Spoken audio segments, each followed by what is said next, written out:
दीदेवार जी से डायरेक्ट सवाल पूछिए। 30 सेकंड में आपका सवाल पूरा हो जाना चाहिए और सिर्फ सवाल पूछें। जी, फ्लोर इज ओपन।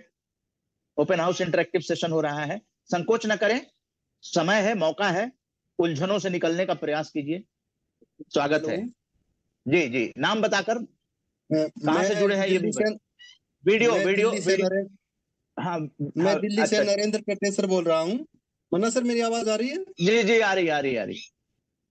जी, मैं दीदेवार साहब से 2 क्वेश्चन करना चाहता हूँ। यद्यपि दोनों का विषय अलग अलग है, लेकिन क्योंकि मुझे थोड़ा सा जानने की इच्छा है तो कृपया मेरा मार्गदर्शन करें। एक पहला प्रश्न तो पंच महाभूत के विषय में है कि आकाश परिवर्तनशील है या नहीं, और आकाश का गुण क्या है।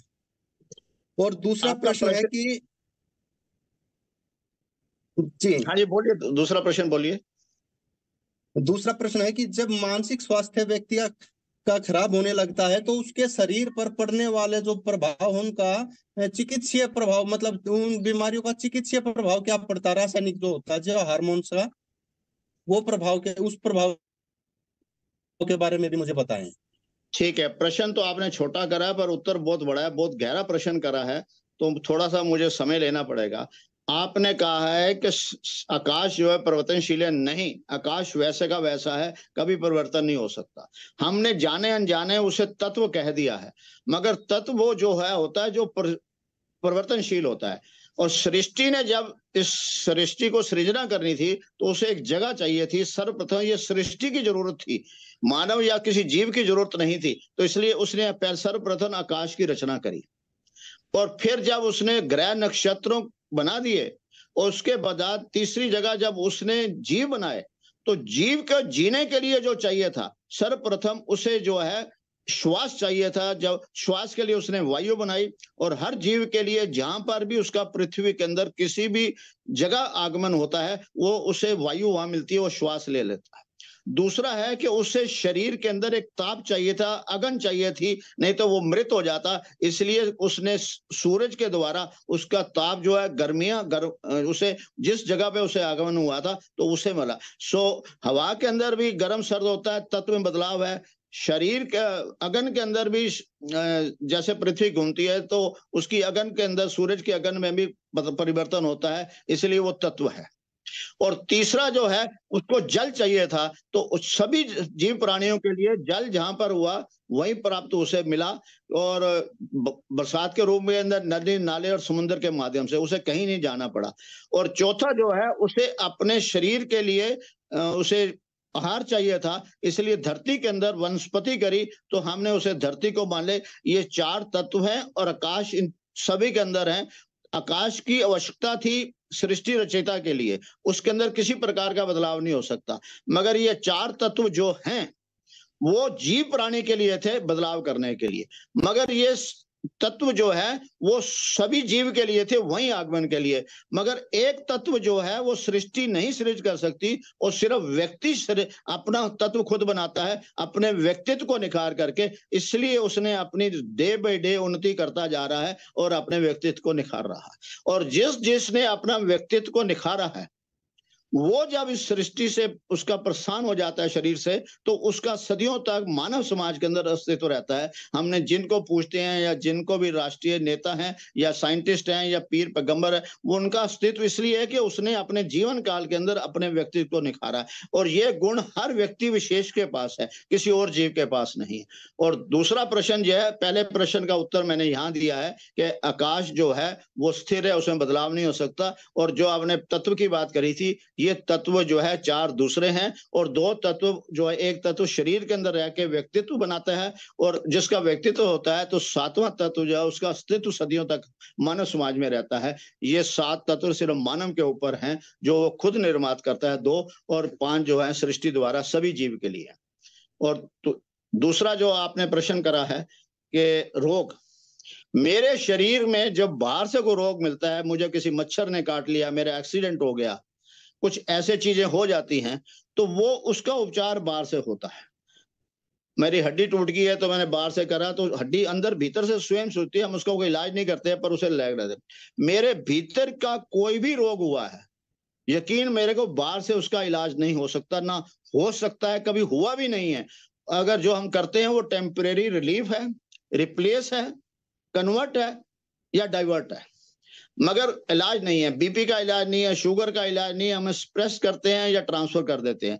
अगर मेरे को कारण मालूम पड़ जाए, कारण मेरे श्वास और मेरे विचारों का आपस में तालमेल ना होने से मेरे शरीर में रोग होता है और मेरी जो अंदर की 72,000 नाड़ियां हैं उसके अंदर प्रभाव पड़ता है। अगर मैं अपने विचारों को शुद्धता के साथ करते हैं, हम लाइव एक्सरसाइज सिखाते हैं आस्ता आस्ता। मैं हर बार, अभी तो नहीं, आने वाले समय में इसका भी स्पेशल एक रखूंगा सेशन जिसके अंदर ये बताऊंगा। सो आज मेरा जो भीतर का रोग है, मेरे भीतर का रोग बाहर से मुझे कुछ समय के लिए सुविधा दे सकता है, निवारण नहीं कर सकता, क्योंकि कारण जो मेरे भीतर है और निवारण भी मुझे भीतर से मिलेगा। वो निवारण जो है मेरे विचारों से है और विश्वास से, समझने ऐसे है। बाहर से मैं रिलीफ लूं या परमानेंट इलाज करना है, मुझे अपने विचारों और श्वास पे ईमानदारी से ध्यान रखना है, उसका निवारण है। आपका आशा करता हूं कि आपको संक्षिप्त में जो मैं उत्तर दिया आप संतुष्ट होंगे। धन्यवाद। आनंद आनंद आनंद।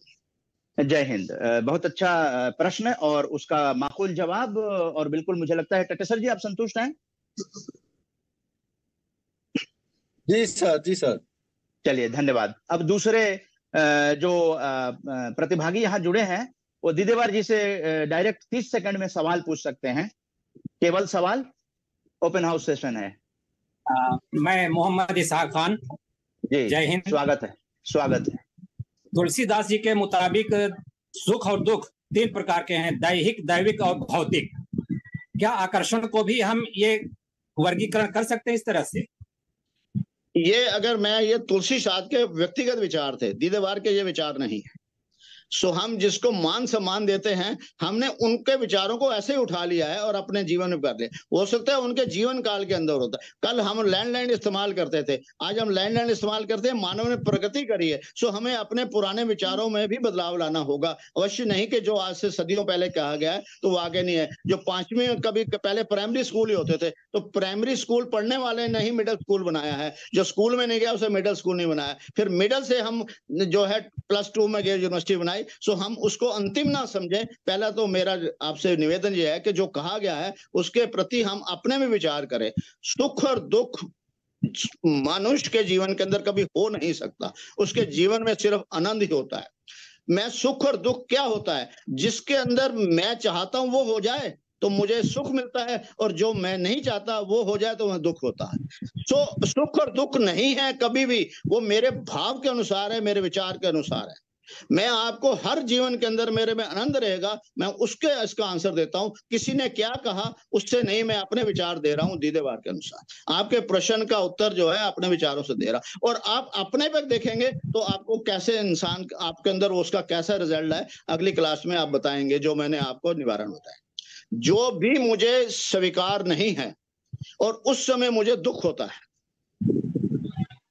और अगर उस समय मेरे हाथ से गिलास टूट गया, वो घटना तो घट गई, अगर मैं उसे स्वीकार कर लेता हूं तो जैसे स्वीकार करता हूं तो मैं उसमें स्वयं को शांत कर लेता हूं, फिर उसका निवारण में सोचता हूं। रास्ते में एक्सीडेंट हो जाता है तो मैं एक्सीडेंट में झगड़ा करना चल जाता हूं, उस एक्सीडेंट तो हो चुका है, वो उसको स्वीकार कर लूं तो मैं उसके निवारण में सोचता हूं। और जैसे ही मैं शांत होता हूं, निवारण के अंदर सुविधा ही होती है, और जैसे ही निवारण होता है तो मैं सुख महसूस कर लेता हूं। और ये प्राकृतिक नियम के अनुसार है कि मेरे पास जो भी आया है प्रकृति द्वारा दिया गया है, मेरी किसी परीक्षा का परिणाम है। सो प्रकृति ने जो मुझे दिया है, मैंने अगर उसका मान रख के स्वीकार करा है तो वो मेरा मान करते हुए फिर मुझे वो देगा जो मुझे स्वीकार होगा। जीवन के अंदर मुझे आनंद में रहना है और मेरे जीवन में सुख दुख का कोई महत्व नहीं। अगर मैं सुख में सुखी हूं तो जब सुख चला जाएगा तो मैं दुख का एहसास करूंगा। अगर मैं दुख में दुखी नहीं हूं तो सुख जो है कभी भी नहीं। दिन और रात विपरीत शब्द हैं, सुख और दुख व्यक्त है, मोटा पतला, काला पतला, जितना भी लाभ हानि, ये सुख दुख के निवारण है। ये छोटे से प्राइमरी समझ है, मगर मिडल की समझ यह है कि ये होता ही नहीं है, क्योंकि जिस चीज का विपरीत शब्द नहीं है, अगर उससे पहले आ लगा दें तो विपरीत बन जाता है, सहमति असहमति। मगर एक शब्द मानव ने रचा है, वो आनंद है, जो आ से शुरू होता है, जिसका विपरीत शब्द नहीं है। दीदेवार हमेशा आनंद की बात करता है। हर समय आप शांत रहेंगे, आनंद रहेंगे। स्वीकार भाव ही आनंद है, और स्वीकार भाव में सुख और दुख नहीं है। समस्या का समाधान है, कारण का निवारण है। सुख दुख तो बहुत छोटे बचपन की बातें हैं, हमें अपने विचारों को ऊंचा करना है। इसी प्रश्न के साथ मैं किसी का ऐसे बात नहीं करता, मैं सिर्फ ये निवेदन करता हूं कि अपने विचारों को ऊपर करें, किसी एक को चीज को ढोके हम अपने जीवन को बोझ ना बनाएं। आनंद आनंद आनंद।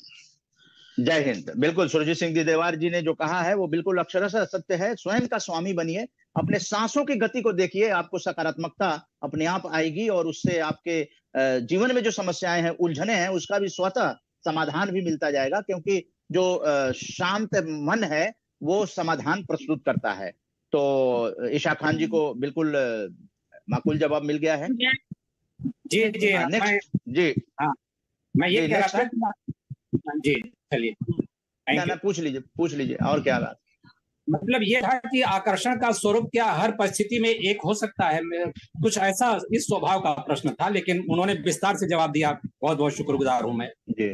ठीक है, तो इशाक खान जी संतुष्ट हैं, दूरदर्शन कर्मी दिल्ली। और नेक्स्ट आप सवाल आइए। बहुत ही अच्छे अच्छे सवाल आ रहे हैं, और उससे दूसरे लोगों को भी प्रेरणा मिल रही है, मुझे लग रहा है। जी मुन्नी कुमारी पटना से। जी मैं सर उनके सामने एक प्रश्न रखना चाहती हूँ कि मन क्या है, और मन और मस्तिष्क को लॉ ऑफ अट्रैक्शन कैसे प्रेरित करता है? सर मेरी गुजारिश है इस पर कुछ प्रकाश डालें। ये मन क्या है, अभी बताया है कि मन जो है मानव ने खुद विकास करना है। और मन कैसे विकास होता है? मन विचारों के द्वारा होता है। मेरा मन जो है, हम कहते हैं मन तो बच्चा है, लुभावित होता है। कि मन कैसे बनता है? जो मेरे आंखों द्वारा दृष्टि में कुछ देखता हूं तो मेरा मन निर्मित हो जाता है, वो उसको चाहता है। मैं कुछ ऐसा सुनता हूं तो वो मेरे अंदर विचार बनते हैं, और मेरे भीतर मन जो है वो पनपने लगता है, और वो उसको अट्रैक्शन के लिए उसको ललायत हो जाता है। मैं कुछ खाता हूं तो ये जो मेरे पास चार मुख के ऊपर जो 7 द्वार हैं, उसके अंदर 2 आंखें हैं। ये 2 आंखें विपरीत दिशा एक दूसरे को नहीं दे सकती, मगर इन दोनों में सहयोग ये है कि जब भी देखेंगी एक ही दृश्य देखेंगी। मेरे कान विपरीत दिशा में हैं, मगर जब भी सुनेंगे एक ही ध्वनि सुनेंगे। नासिका भी एक ही गंध लेगी 2 गंध होते हुए, मगर मेरी जो जीवा है, मेरे मुख जो है, उसके अंदर 2 कार्य होते हैं। एक मेरी जीवा जो है आहार, मुख के द्वारा आहार लेता हूं, और एक जीवा मुझे स्वाद बताती है कि वो कैसा है। ये स्वाद जो है ये मेरा मन निर्मित करता है। और मुझे खट्टा अच्छा लगा है तो मैं खट्टे हुए खाता हूं, मुझे मीठा अच्छा लगा है तो मीठा लगाता हूं। तो मन निर्मित होता है ये इन द्वारों के द्वारा, मगर इन मन पे कंट्रोल किया जाता है भीतर के विचारों के द्वारा। सो बच्चे को अगर तुमने कैसा दे दिया, बच्चे की जिद पूरा करोगे तो बच्चा जिद्दी होते हुए निर्माण अपने जीवन का नहीं करेगा। हमने मन के द्वारा नहीं चलना है, मन को अपने द्वारा चलना है। मन वो शक्ति है जो मेरी हर इच्छा की पूर्ति करने में शक्ति रखती है, और उस शक्ति को निर्मित करने के लिए, सहयोग देने के लिए प्रकृति का जो आकर्षण नियम है वो है। मन मेरा शक्तिशाली है। जैसे हमने बचपन में कहते थे एक दिया था तो जो मर्जी मांग ले, रगड़ ले उसको, तो एक आता था बोल मेरे आका क्या चाहिए। ये मन जो है वो शक्तिशाली है, पर बुद्धि नहीं है, अपने आका का काम करता है। सो हमने आका जो अपने उस जिनके हिसाब से चलना है, तो जीवन जो है हमारे हिसाब से। मन निर्मित जो है मेरे विचारों द्वारा ही निर्मित होता है, और विचार मुझे कैसे मिलते हैं? वो इन जो मेरे मुख के ऊपर द्वार हैं उनके द्वारा मिलते हैं, मगर बुद्धि के द्वार मैंने अपने मन का निर्मित करूंगा। सो मैं अगर मन को निर्मित कर लूंगा तो मैं अपने जीवन अपने अनुसार करूंगा, और मन इन विचारों से बाहर से इन 6 द्वारों के द्वारा निर्मित होगा तो मुझे चलाएगा, और मैं आनंद नहीं होऊंगा, मैं सुख और दुख का अनुभव करता रहूंगा। अगर मुझे जीवन में रहना है तो मन की शक्ति को पहचानना है, मगर मुझे उसके जो है उसकी जो रथ के ऊपर जो उसके 4 घोड़े हैं, आंख, कान और जीवा और नासिका, इन चारों घोड़ों को बुद्धि द्वारा जो बना के मैं ऐसे चलाऊंगा तो मन का रथ जो है, मेरे जीवन का रथ जो है मेरे साथ चलेगा। वरना चारों घोड़े कभी इधर ले जाएंगे, कभी जो घोड़ा शक्तिशाली होगा इस बात को उससे ले जाएगा और दुविधा रहूंगा और सुख दुख नहीं होगा। अगर जीवन में आनंद लेना है तो मन मेरे बुद्धि द्वारा निर्मित हो। मन तो हर वक्त निर्मित होता रहेगा। इन चारों द्वारों के द्वारा लेना है या बुद्धि के द्वारा लेना है, ये मुझे सजगता से देखना है। और सजगता के लिए मुझे हर वक्त वर्तमान में रहना होगा, वर्तमान में रहना होगा, वर्तमान में रहना होगा। आनंद, आनंद, आनंद।